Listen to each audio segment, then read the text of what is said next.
Welcome to a new video of the Parts channel. Well, what you see here, almost everyone already knows, it is a vehicle's crankcase. I am going to talk about the oil level sensor that is introduced here. This is the sensor. And it is entered there. I am going to explain to you, if the problem of the oil can appears in the box, you know.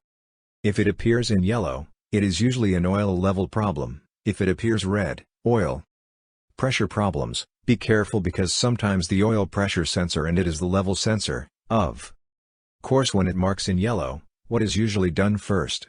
Check that the vehicle has oil. You look and see that it has oil, the dipstick marks well.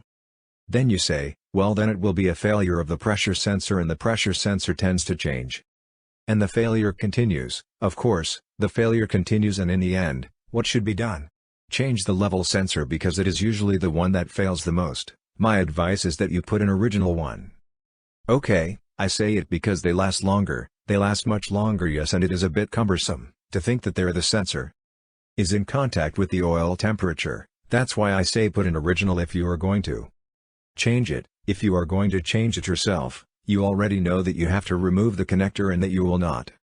I forgot to put, the boy told me the other day, although I have already seen these things before, that he went to remove the sensor. You see it takes 3 screws here and it comes loose. He forgot to remove the oil from the crankcase, something that is obvious, but hey, he tells me, no, it's just that I look online and you can change this yourself, because you don't have to put it in the machine. Just disconnect it and connect another one and that's it. Okay, well you have to remove the oil, that do not forget before changing the part it is. Okay, well this more than anything is to explain that to you. That sometimes when it gives these failures, sometimes, especially the oil, as I say is obvious.